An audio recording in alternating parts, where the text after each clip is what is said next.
Friends, हमारी आज का डिजीज कंडीशन है एम्फाइसीमा। जो एम्फाइसीमा है वो हमारे लोअर रेस्पिरेटरी ट्रैक्ट में जो एसाइनस रीजन होता है वहाँ पर होता है। ये मेनली हमारे एल्वुलाई की बीमारी है। अगर हम अपना रेस्पिरेटरी ट्रैक्ट यहाँ पर देखें तो जब भी हम ऑक्सीजन को अंदर इनहेल करते हैं तो नेजल कैविटी, फेरिंग्स, लैरिंग्स, फिर आता है ब्रोंकाई। ठीक है, ट्रैकिया के बाद क्या आता है? ब्रोंकाई आता है। फिर ब्रोंकाई दो भागों में यहाँ पर डिवाइड होता है हर एक लंग्स में।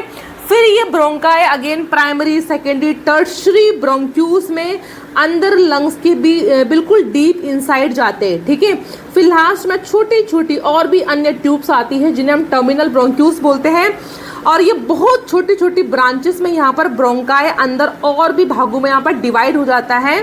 तो टर्मिनल ब्रोंक्यूल के बाद यहाँ पर हमारा आता है फिर रेस्पिरेटरी ब्रोंक्यूल। और रेस्पिरेटरी ब्रोंक्यूल से हमारे लंग्स के बिल्कुल डीप इनसाइड छोटे छोटे एल्वुलर डक्ट निकलते हैं और इनसे ही जो गोले गोले है ना ये हमारे क्या है? एल्वुलाई है। ठीक है, तो यहाँ पर एल्वुलाई में ही गैसेस एक्सचेंज होता है। तो एम्फाइसीमा हमारे एसाइनस वाले भाग में होता है। तो टर्मिनल ब्रोंक्यूल के बाद जो भाग रेस्पिरेटरी ब्रोंक्यूल है, एल्वुलर डक्ट है और एल्वुलाई है, इसी को हम एसाइनस वाला भाग बोलते हैं। ठीक है, तो यहाँ पर इस एल्वुलाई के अंदर ना गैसेस का एक्सचेंज होता है। जो हमारे ब्लड में CO2 होता है वो वापस से हमारे एल्वुलाई में आ जाता है और जो हमने ऑक्सीजन अंदर इनहेल किया है वो हमारे एल्वुलाई से वापस ब्लड में जाता है। ठीक है, तो यहाँ पर मेनली रेस्पिरेटरी जो मेन रेस्पिरेशन होता है वो हमारे एल्वुलाई में होता है।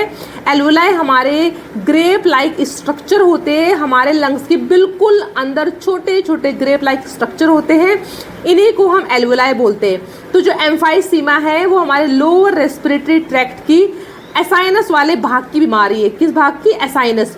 एसाइनस कौन सा भाग है? टर्मिनल ब्रोंक्यूल के बाद जो रेस्पिरेटरी ब्रोंक्यूल है, फिर एल्वुलर डक्ट है और जितने भी ये ग्रे बंच में जो स्ट्रक्चर है एल्वुलाई, इन सब में होने वाली बीमारी है। तो यहाँ पर हम डेफिनेशन देख लेते हैं एम्फाइसीमा की। ठीक है, तो एम्फाइसीमा जो क्रॉनिक मतलब ये लंबे टाइम से होने वाली बीमारी है, बहुत ही क्रॉनिक है। प्रोग्रेसिव मतलब जो बीमारी लगातार आगे प्रोग्रेस करती रहती है, लगातार आगे बढ़ती रहती है। पहले माइल्ड हो जाएगी, फिर मॉडरेट, फिर बिल्कुल सीवियर और वर्स्ट कंडीशन में बीमारी जाएगी। ये इरिवर्सिबल है, हम इसको ठीक नहीं कर पाएंगे। लंग्स अगर डैमेज जितना हो चुके हैं तो उसको हम पुनः स्वस्थ स्थिति में नहीं लेके आ सकते। ये एक रेस्पिरेटरी डिजीज़ है दैट अफेक्ट्स द एल्वुलाई। ये मेनली हमारे जो रेस्पिरेटरी यूनिट है, स्मॉलेस्ट यूनिट हमारे लंग्स की एल्वुलाई, उनको ये मेनली अफेक्ट करेगा। करता क्या है ये? बाय डूइंग परमानेंट इनलार्जमेंट, मतलब जो एल्वुलाई है वो इनलार्ज हो जाएंगी, वो बिल्कुल फैल जाएंगी। हमारे एल्वुलाई में एक इलास्टिक प्रॉपर्टी होती है। जो ये एल्वुलाई होते हैं इनके अंदर ना एक इलास्टिन प्रोटीन होता है जो इनको इलास्टिसिटी प्रोवाइड करता है। ठीक है, जब भी ये गैसेस को बाहर निकालते हैं या फिर इनहेल करते हैं तो इस तरह से इनके अंदर रिक्वायरिंग पावर होती है। बट यहाँ पर अगर रिक्वायरिंग पावर हट जाएगी डिजीज़ के कारण तो ये परमानेंट वहाँ पर इनलार्ज हो जाएंगे, उनका साइज बढ़ जाएगा। एल्वुलाई की वॉल बिल्कुल यहाँ पर डैमेज हो जाती है इस बीमारी में। डिस्ट्रक्शन ऑफ वॉल, ठीक है, destruction of wall leads to loss of elasticity. और वॉल भी यहाँ पर जो एल्वुलाई की वॉल है वो टूटनी यहाँ शुरू हो जाएगी जब ये अपना इलास्टिन प्रोटीन खो देगा। ठीक है, तो लॉस ऑफ इलास्टिसिटी इसमें हट जाती है। And dilation of air space, और वो एयर स्पेस जो होते हैं ये ग्रेप लाइक स्ट्रक्चर ये बिल्कुल फैल जाते हैं इस तरह से। ठीक है, तो यहाँ पर ये फैल जाएंगे और आपस में मिल जाएंगे। ठीक है ना, तो dilation of air spaces causes bronchial collapse and year trap. और क्या होता है, जो ये ब्रोंकाई है, रेस्पिरेटरी ब्रोंक्यूल है, एल्वुलर डक्ट है, ये भी कुछ टाइम बाद धीरे धीरे इनके अंदर जो इलास्टिन होता है उनका भी डिस्ट्रक्शन होना शुरू हो जाता है, डैमेज होना शुरू होता है।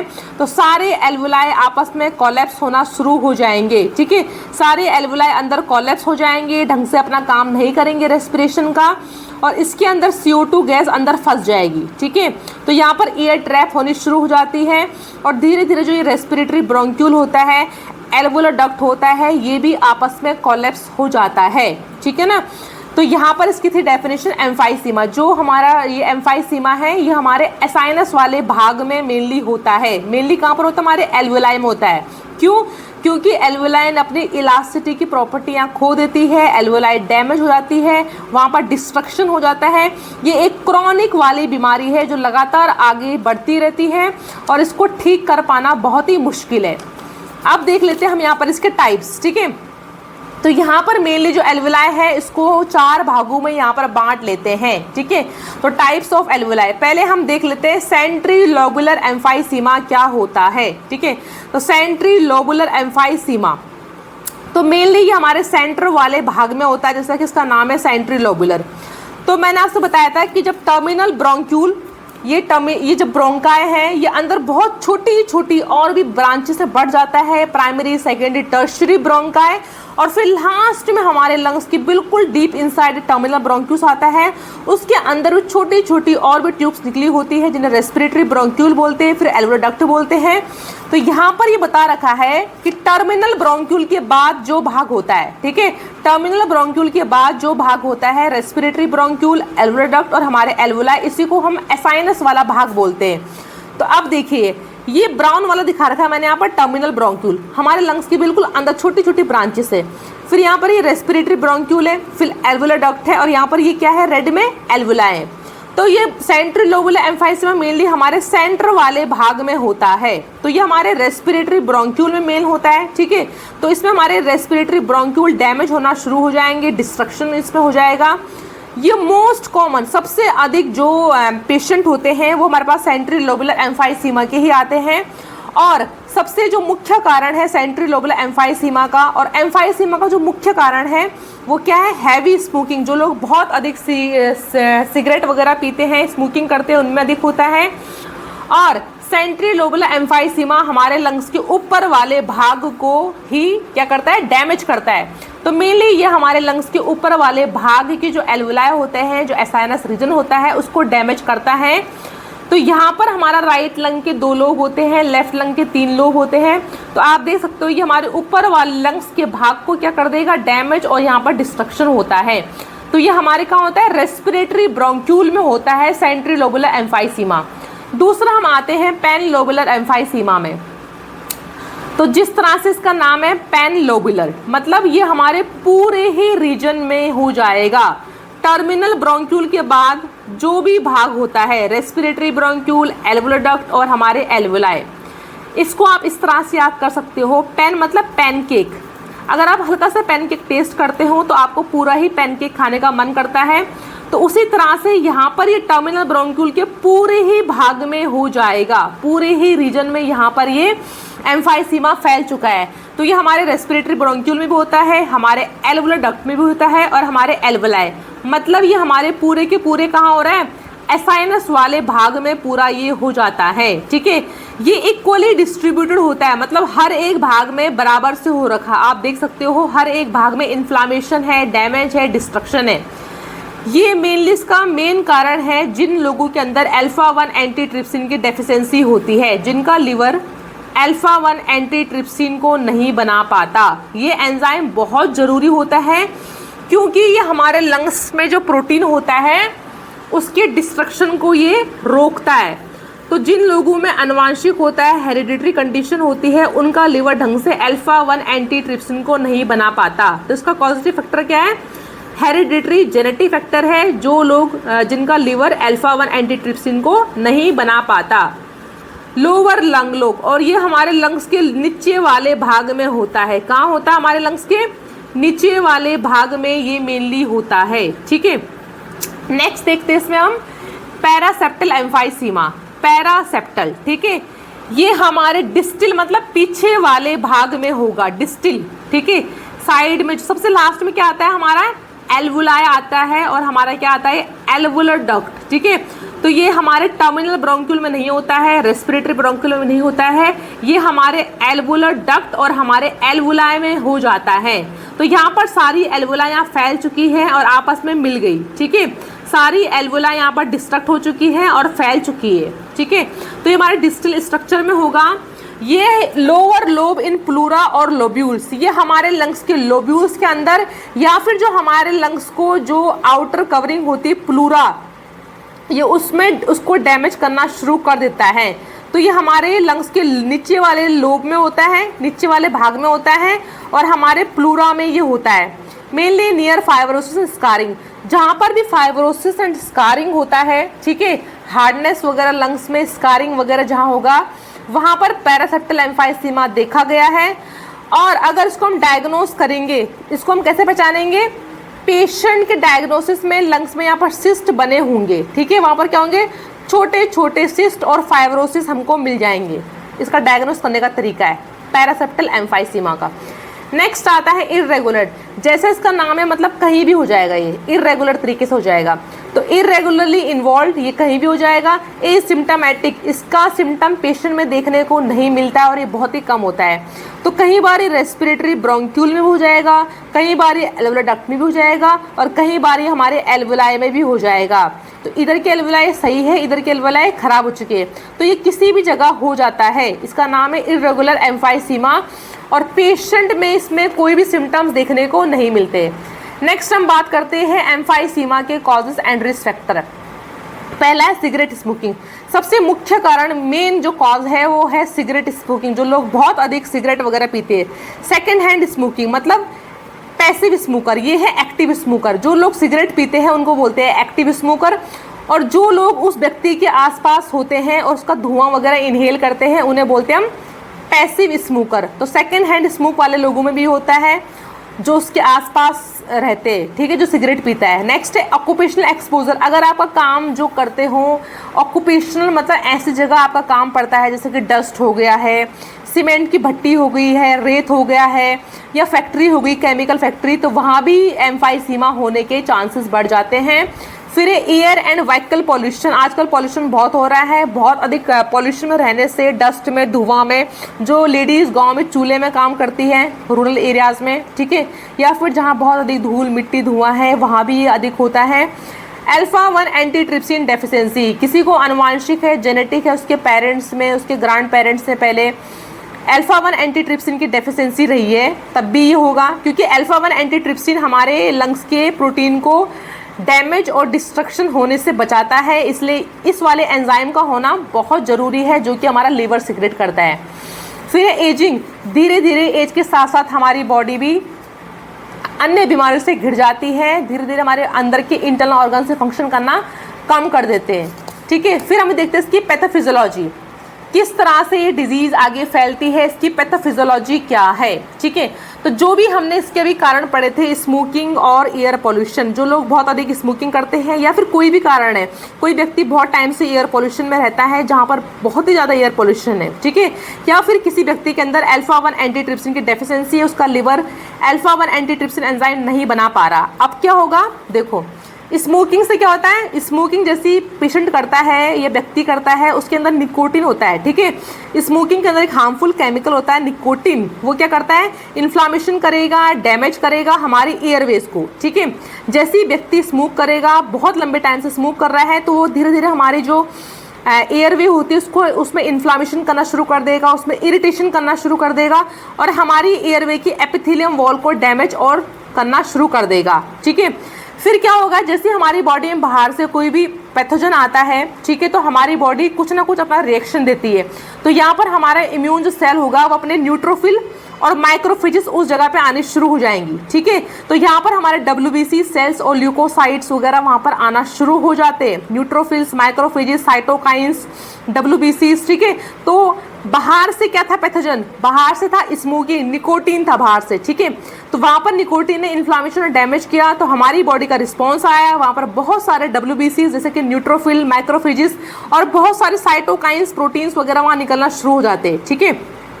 तो उस जगह पे वहाँ पर वो इन्फिल्ट्रेशन करना शुरू कर देते हैं।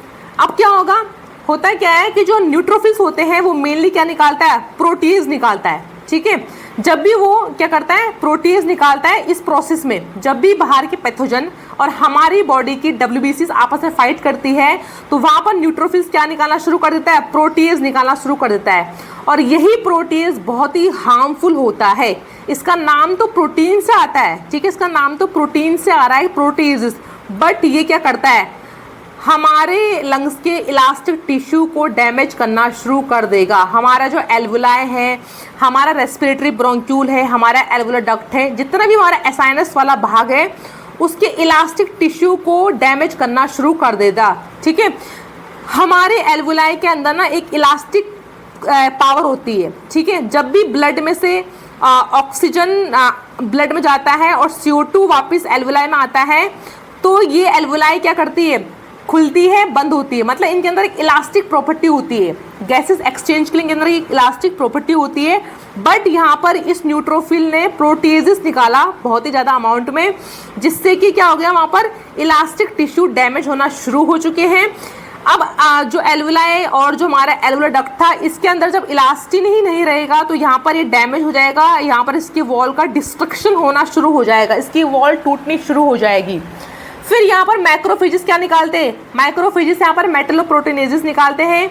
वो मेटलोप्रोटीनेजेस हमारे कनेक्टिव टिश्यू को तोड़ना शुरू कर देगा, जिससे क्या होगा, आगे चल के धीरे धीरे क्या होगा, इलास्टिक रिकॉइलिंग पावर खत्म हो जाएगी और हमारे एल्वुलाई में और हमारे एसएनएस भाग में इलास्टिक रिकॉइल होना बहुत ज़रूरी है, क्योंकि इलास्टिक रिकॉइल के कारण ही गैसेस एक्सचेंज होता है। बट जब वहाँ पर इलास्टिन प्रोटीन नहीं रहा, वहाँ पर कनेक्टिव टिश्यू डिस्ट्रॉय हो गए, तो धीरे धीरे वहाँ पर क्या होगा, इलास्टिक रिकॉइलिंग पावर हट जाएगी और हमारा जो एल्वुलाई है, हमारा एसएनएस भाग वो फैलना शुरू हो जाएगा। वहाँ पर इरिवर्सिबल इनलार्जमेंट हो जाएगी। मतलब ये सारे एल्वुलाई की वॉल डिस्ट्रक्शन होने के कारण ये एल्वुलाई आपस में मिल जाएंगे। ठीक है, और बहुत बड़ा एक एयर ट्रैप बना लेंगे। मतलब यहाँ पर CO2 गैस अंदर फंस जाएगी, पेशेंट CO2 को बाहर एक्सहेल नहीं कर पाएगा और यहाँ पर एयर ट्रैप होनी शुरू हो जाएगी।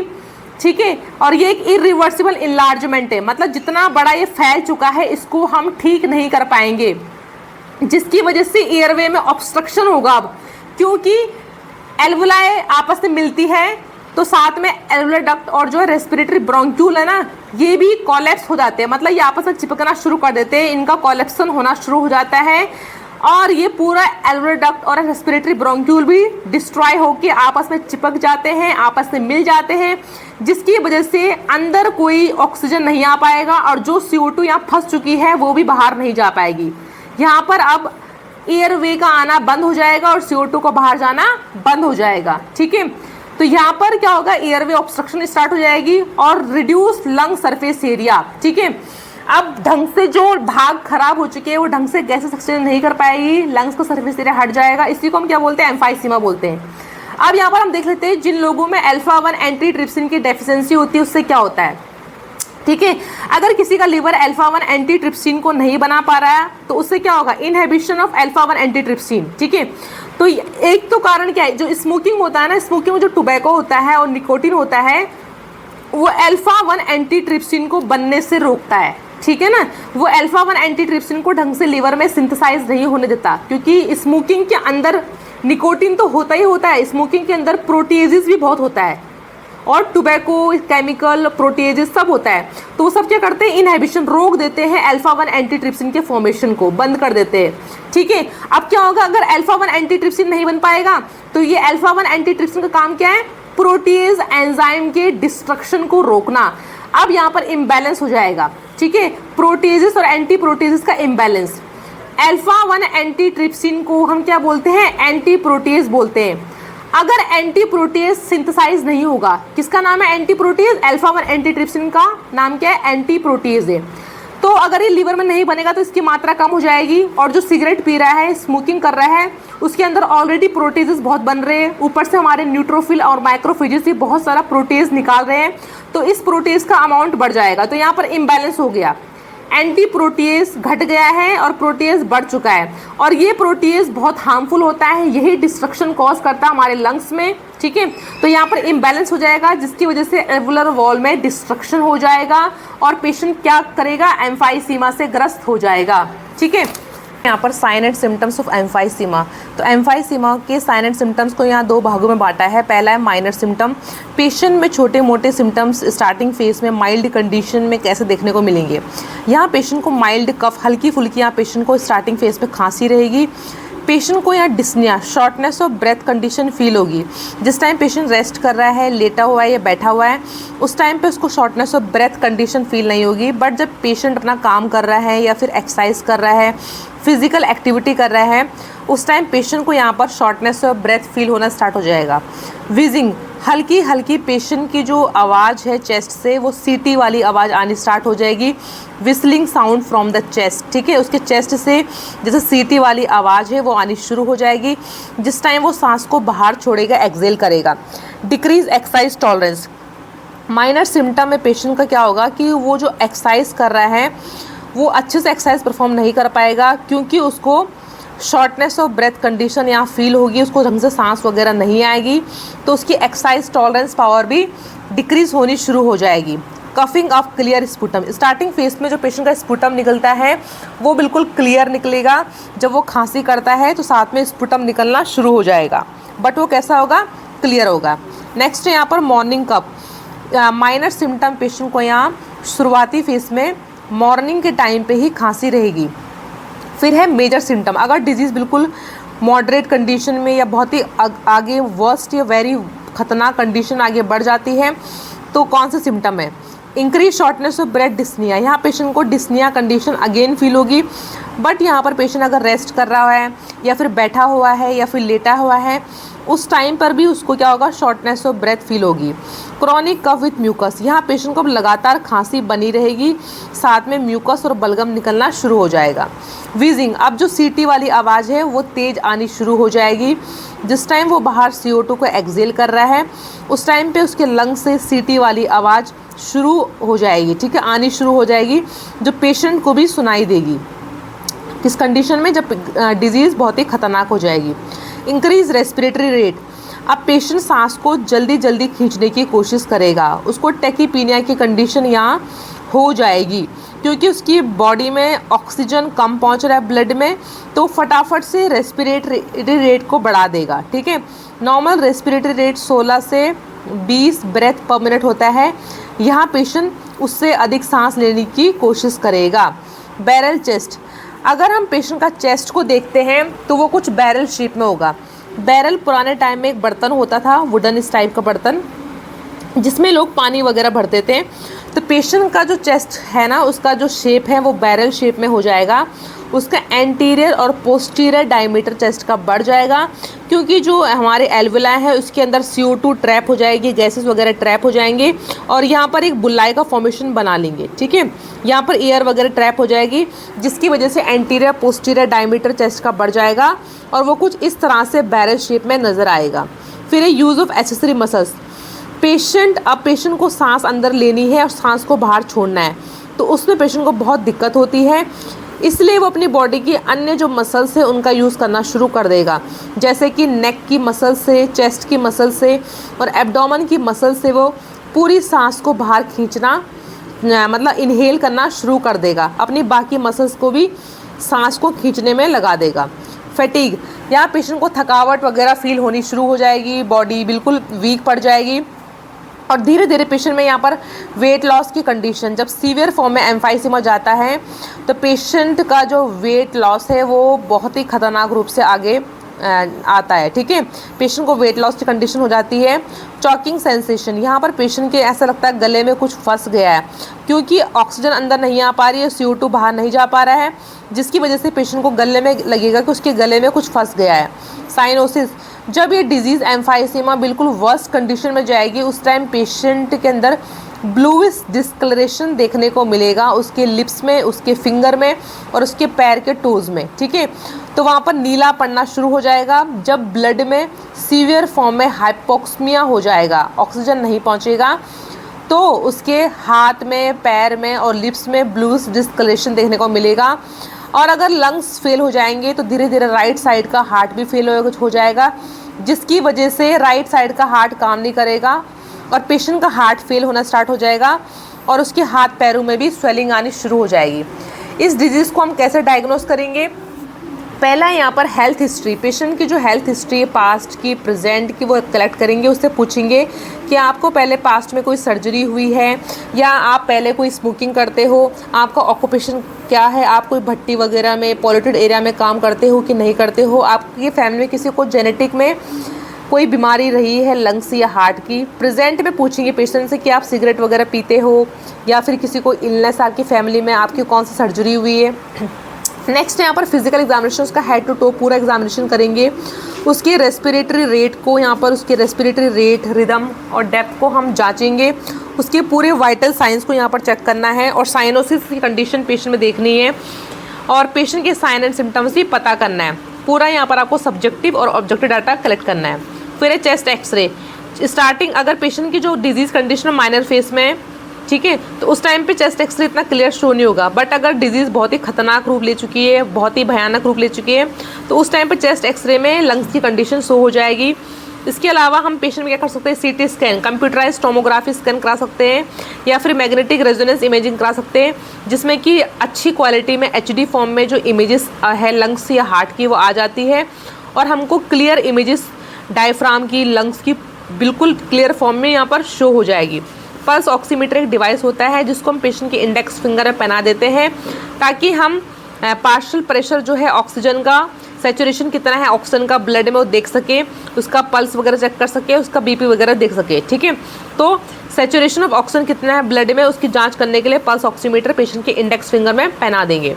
स्पुटम एग्जामिनेशन जरूरी, बलगम वगैरह का जाँच इसलिए ज़रूरी है क्योंकि यहाँ पर पेशेंट को बैक्टीरियल इन्फेक्शन होने का खतरा होता है, उसकी लंग्स वगैरह वीक हो जाती है, तो पेशेंट को बैक्टीरियल और अन्य इन्फेक्शन होने का खतरा होता है, तो यहाँ पर स्पुटम बलगम की जांच होती है। फिर ABG एनालिसिस, इसको बोलते हैं आर्टीरियल ब्लड गैस एनालिसिस। यहाँ पर हम पार्शियल प्रेशर ऑफ ऑक्सीजन की जांच करते हैं और पार्शियल प्रेशर ऑफ CO2 की यहाँ पर जांच करते हैं। तो नॉर्मल रेंज कितना है, पार्शियल प्रेशर ऑफ ऑक्सीजन 85 से लेकर 100 mmHg यहाँ पर होना चाहिए। ठीक है, और जो पार्शियल प्रेशर ऑफ CO2 है वो कितना होना चाहिए, 35 से लेकर 45 mmHg होना चाहिए। ठीक है, इसके अलावा ब्लड में कितना pH है उसकी रेंज 7.35 से लेकर 7.45 होनी चाहिए। इसके अलावा हम बाइकार्बोनेट और अन्य जो आयंस वगैरह है उसकी जांच यहाँ पर करते हैं। तो ऑक्सीजन और कार्बन डाइऑक्साइड का जो मेन लेवल है उसको हम ब्लड में जांच यहाँ पर करेंगे ABG एनालिसिस से। इसकी जो ब्लड हम सैंपल लेते हैं वो रेडियल या फिर फीमोरल आर्टरी से लेते हैं। फिर है अल्फा-1 एंटीट्रिप्सिन डेफिशिएंसी, जेनेटिक, अगर किसी को आनुवांशिक हेरिडिटरी में अल्फा-1 एंटीट्रिप्सिन की डेफिशिएंसी है तो उसकी जांच करेंगे, जिसकी नॉर्मल रेंज होनी चाहिए 75 से लेकर 100 mg/dl।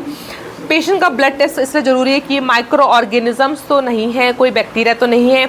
इसके अलावा अगर WBC की मात्रा ब्लड टेस्ट में अधिक बड़ी होगी मतलब बॉडी में कोई इन्फेक्शन है। ठीक है, पल्मोनरी फंक्शन टेस्ट जिसको हम लंग्स फंक्शन टेस्ट भी बोलते हैं, इसमें 2 तरह के टेस्ट आते हैं, स्पायरोमीट्री और लंग वॉल्यूम। स्पायरोमीट्री में पेशेंट को एक डिवाइस में फूंक मारने के लिए बोलते हैं और फिर देखते हैं कि पेशेंट कितनी एयर को अंदर खींच पा रहा है, इनहेल कर पा रहा है और कितना बाहर वो एक्सपायर कर पा रहा है, और ये प्रोसेस वो कितनी तेज़ी से कर पा रहा है वो सारा हम स्पायरोमीट्री के अंदर जांच लेंगे। इसके अलावा लंग वॉल्यूम में कितना उसने इनहेल किया है, कितना ऑक्सीजन अंदर लिया है, कितना CO2 को बाहर एक्सहेल किया है, और बचा हुआ रेसिडुअल वॉल्यूम ऑफ एयर, मतलब कितनी जो एयर है वो लंग से बच गई है, उसकी भी हम जांच लंग वॉल्यूम में कर लेते हैं। तो ये पल्मोनरी फंक्शन टेस्ट या फिर लंग फंक्शन टेस्ट में 2 तरह के टेस्ट होते हैं। इसके अलावा 6 मिनट वॉक टेस्ट, इस पेशेंट को 6 मिनट के लिए वो कॉरिडोर में या हॉस्पिटल के अंदर ही चलने को बोलेंगे, जिससे हम देखेंगे पेशेंट कितनी गहराई से सांस ले रहा है, उसको कोई शॉर्टनेस ऑफ ब्रेथ तो नहीं हो रही है। ठीक है, उसको कोई अन्य दिक्कत तो नहीं हो रही है, उसका पूरा वाइटल साइन हम 6 मिनट वॉक टेस्ट में जांच लेंगे। नेक्स्ट हम देख लेते हैं मैनेजमेंट ऑफ एम्फाइसीमा। हम एम्फाइसीमा को किस तरह से मैनेज कर सकते हैं।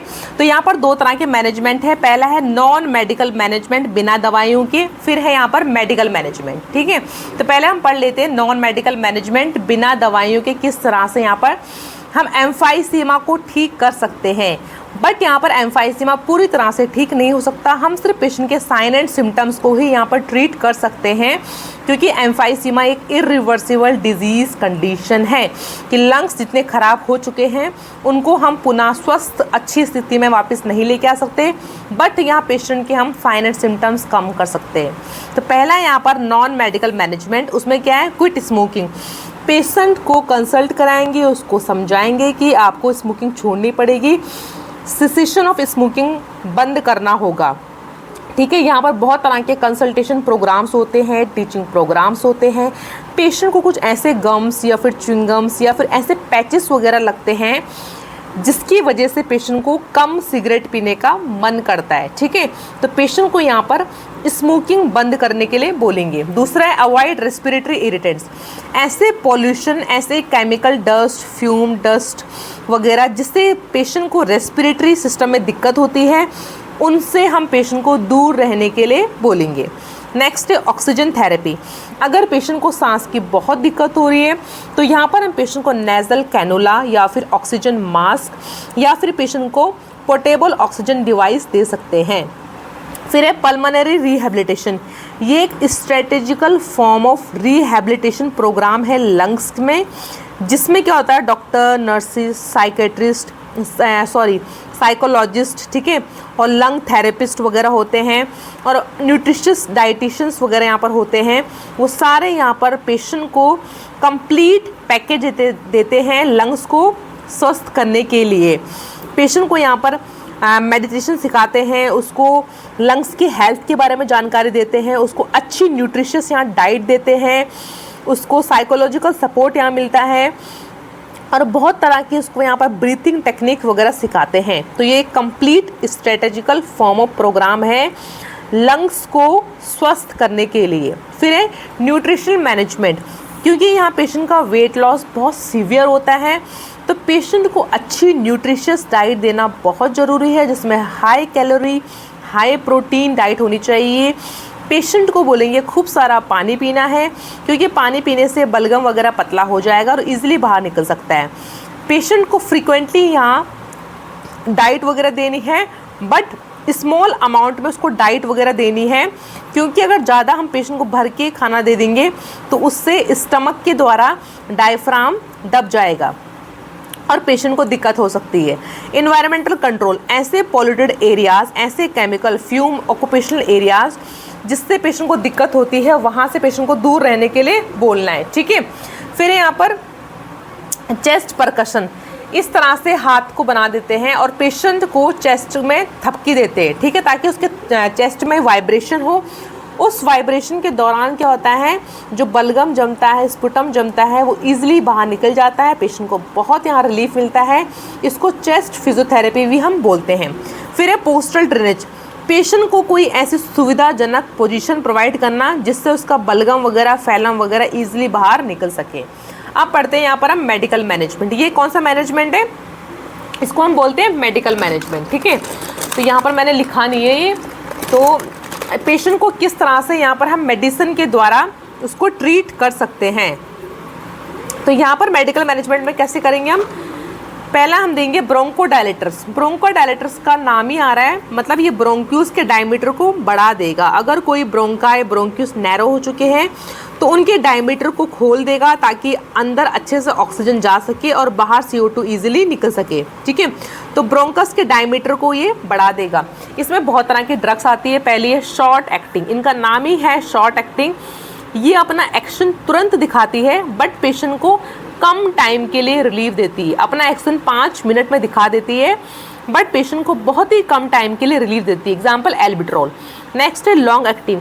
इस तरह की ड्रग्स जो अपना एक्शन बहुत स्लो करती है, उनका मैकेनिज्म ऑफ एक्शन स्लो होता है बट पेशेंट को 12 घंटे के लिए कम से कम ये क्या करती है, राहत प्रोवाइड कराती है, रिलीफ प्रोवाइड कराती है।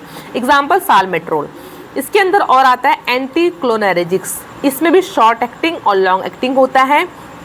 ये क्या होती है, एंटी इन्फ्लामेटरी, एंटी इरिटेंट वाली ड्रग होती है। ये इन्फ्लामेशन को घटा देता है। अगर कोई इन्फ्लामेशन हुआ है ब्रोंकाई, ब्रोंक्यूज में, उसको ये कम कर देता है, जैसे कि इप्राट्रोपियम और tiotropium. Next corticosteroids. Corticosteroid drugs भी क्या करती है, इन्फ्लामेशन को रोकती है। कोई सूजन वगैरह है, कोई इरिटेशन है, कोई डैमेज है, उसको ये कम कर देता है कॉर्टिकोस्टेरॉइड्स, ठीक है, जैसे कि बिडनोसोनाइड और बेक्लोमेथाजोन। कॉर्टिकोस्टेरॉइड बहुत अच्छे से काम करेगा अगर पेशेंट को एम्फाइसीमा के साथ साथ अस्थमा की कंडीशन भी है। एंटीबायोटिक्स, ठीक है, यहाँ पर क्या होता है, पेशेंट को बैक्टीरिया और कोई पैथोजन माइक्रो ऑर्गेनिज्म लगने का खतरा होता है, ठीक है। यहाँ पेशेंट को बैक्टीरियल इन्फेक्शन भी होने का खतरा होता है। उससे बचने के लिए हम क्या करते हैं, एंटी बैक्टीरियल मेडिसिन देते हैं, जैसे कि एजिथ्रोमाइसिन और टेट्रासाइक्लिन। इसके अलावा म्यूकोलाइटिक्स, ऐसी ड्रग्स जो म्यूकस को पतला कर देगी, बलगम को पतला कर देगी और वो ईजिली बाहर निकल सके, ठीक है। म्यूकस को तोड़ने वाली ड्रग उसको बोलते हैं म्यूकोलाइटिक्स। एक्सपेक्टोरेंट, ऐसी ड्रग्स जो म्यूकस को पतला कर देगी उसको बोलते हैं एक्सपेक्टोरेंट, ताकि म्यूकस खांसी के साथ जिस टाइम पेशेंट खांसी करे या कफ करे उस टाइम पे वो ईजिली बाहर निकल जाए। फिर है वैक्सीनेशन, यहाँ पर पेशेंट को टीकाकरण करना बहुत ज़रूरी है, वैक्सीन लगाना बहुत ज़रूरी है, क्योंकि एम्फाइसीमा के दौरान पेशेंट को फ्लू होने का खतरा होता है और निमोनिया होने का खतरा होता है, ठीक है। तो यहाँ पर फ्लू की जो वैक्सीन लगती है वो 1 साल बाद लगती है और निमोनिया की वैक्सीन जो लगती है वो 5 या फिर 7 साल बाद लगती है। फिर है फोस्फोडाइस्ट्रेस 4 PDE4 इनहिबिटर, इसका नाम ही इनहिबिटर मतलब किसी चीज़ को रोक रहा है। ये ऐसे एंजाइम को रोकता है जो इन्फ्लामेशन करता है हमारे ब्रोंकाई ब्रोंक्यूल्स को, तो ये एंटी इन्फ्लामेटरी ड्रग्स है। इसके अलावा पेशेंट को एंटी ट्यूसिव ड्रग्स देते हैं।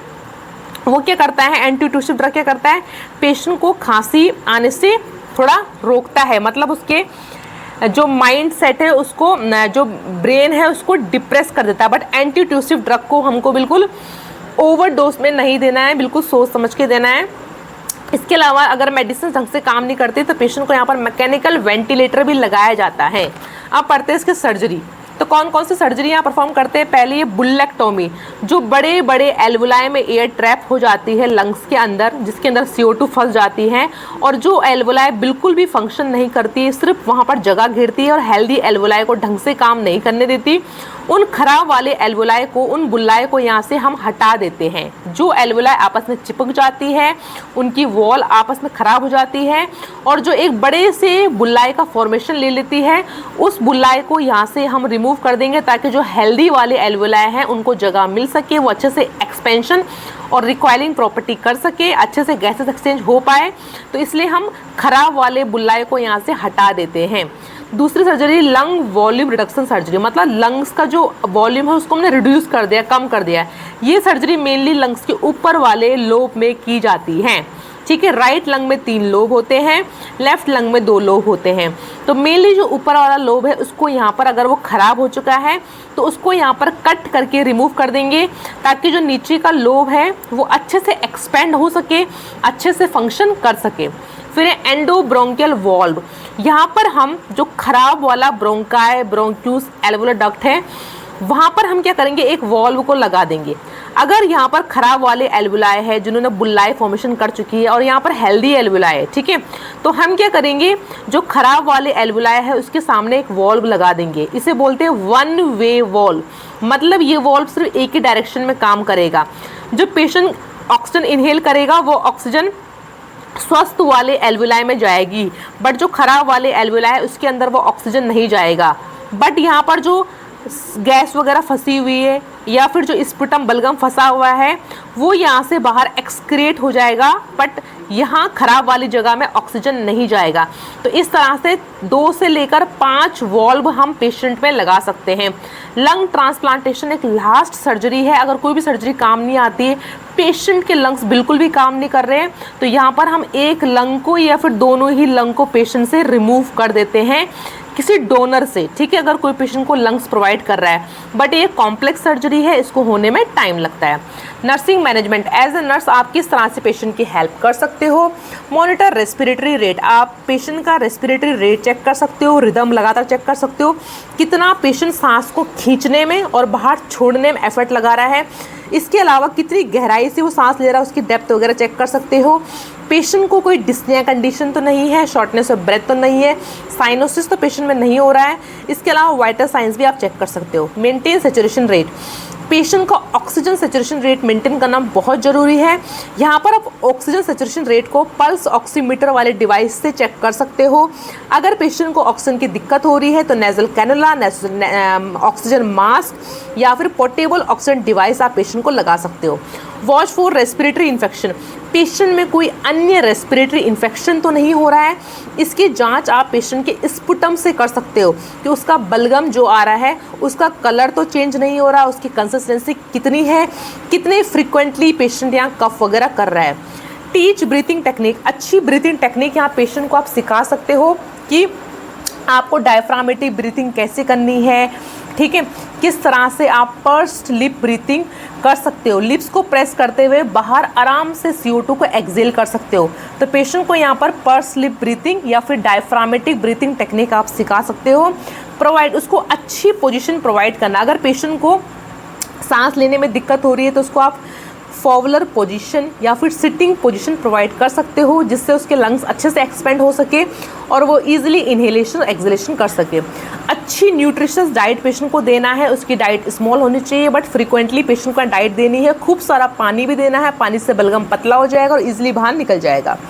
Care of intercostal chest drainage tube. अगर पेशेंट की सर्जरी हुई है और उसकी कोई ट्यूब वगैरह लगी चेस्ट से, तो उस ट्यूब को देखना कि कहीं वो ट्यूब मुड़ी तो नहीं है या फिर ट्यूब के आसपास कोई इन्फेक्शन तो नहीं हो रहा है, उसकी जांच भी यहाँ करनी है।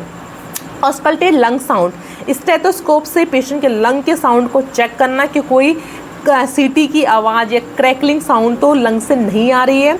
इसके अलावा ABG को लगातार मॉनिटर आउट करना, उसके वाइटल साइंस को देना। इसके अलावा पेशेंट को आप साइकोलॉजिकल सपोर्ट यहाँ दे सकते हो, किस तरह से वो घर में जाके अपनी जो लंग्स की मेडिसिन है उसको ले सकता है, अपने लंग्स को हेल्दी रख सकता है। स्पायरोमीटर कैसे यूज़ कर सकता है पेशेंट, और उसको अच्छी टीचिंग बताना कि लंग्स को आप किस तरह से यहाँ पर हेल्दी रख सकते हो। तो ये था इसका नर्सिंग मैनेजमेंट। फ्रेंड्स, अगर आपको मेरी वीडियो पसंद आती है तो प्लीज़ आप लोगों से रिक्वेस्ट है कि आप इसको लाइक, शेयर एंड सब्सक्राइब जरूर कीजिएगा, ताकि मैं आपके लिए जो बाकी डिजीज़ कंडीशन है उनकी भी अच्छी सी वीडियो बना सकूँ। तब तक के लिए बाय बाय।